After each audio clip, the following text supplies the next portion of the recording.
নমস্কার সবাইকে। 1899 খ্রিস্টাব্দের 20 জুন স্বামীজি দ্বিতীয়বার আমেরিকা যাত্রা করেন। পূর্ব দিকে 19 জুন সন্ধ্যায় বেলুড় মঠে তরুণ সন্ন্যাসী ও শিষ্যগণের একটি সভায় স্বামীজি ইংরাজিতে একটি ক্ষুদ্র বক্তৃতা দেন। মঠের ডায়েরিতে বক্তৃতার সারাংশটি রক্ষিত আছে।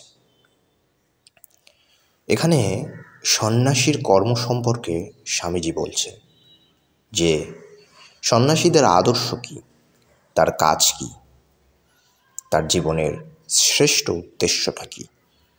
চলুন শুনে নেওয়া যাক স্বামীজির সেই বক্তৃতাটি। তিনি বলছেন, তোমাদের মধ্যে যাহারা সন্ন্যাসী তাহাদিগকে পরের কল্যাণের জন্য চেষ্টা করিতে হইবে, কারণ সন্ন্যাসী বলিতে তাহাই বুঝাইয়া থাকে। ত্যাগ সম্বন্ধে সুদীর্ঘ বক্তৃতা দিবার সময় এখনো নাই। আমি সংক্ষেপে উহার লক্ষণ নির্দেশ করিতে চাই। মৃত্যুকে ভালোবাসা। সাংসারিক ব্যক্তি জীবন ভালোবাসে, সন্ন্যাসীকে মৃত্যু ভালোবাসিতে হইবে। তবে কি আমাদিগকে আত্মহত্যা করিতে হইবে? তাহা কখনোই হইতে পারে না, কারণ আত্মহত্যাকারীগণ প্রকৃতপক্ষে মৃত্যুকে ভালোবাসে না। দেখাও যায়, আত্মহত্যা করিতে চেষ্টা করিয়া যদি কেহ তাহাতে অকৃতকার্য হয়, সে পুনরায় ওই চেষ্টা প্রায় করে না। তবে মৃত্যুকে ভালোবাসার অর্থ কী? তাৎপর্য এই, আমাদিগকে মরিতেই হইবে, ইহা অপেক্ষাও ধ্রুব সত্য কিছুই নাই। তবে আমরা কোনো মহৎ সৎ উদ্দেশ্যের জন্য দেহপাত করি না কেন?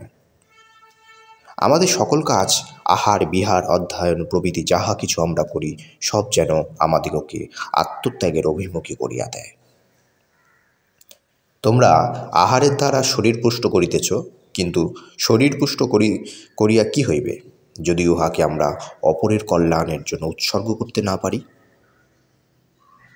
তোমরা অধ্যয়নাদি দ্বারা মনের পুষ্টি বিধান করিতেছ, ইহাতেই বা কি হইবে, যদি অপরের কল্যাণের জন্য জীবন উৎসর্গ করিতে না পারো? কারণ সমগ্র জগৎ এক অখণ্ড সত্তাস্বরূপ, তুমি তো ইহার নগণ্য ক্ষুদ্র অংশ মাত্র।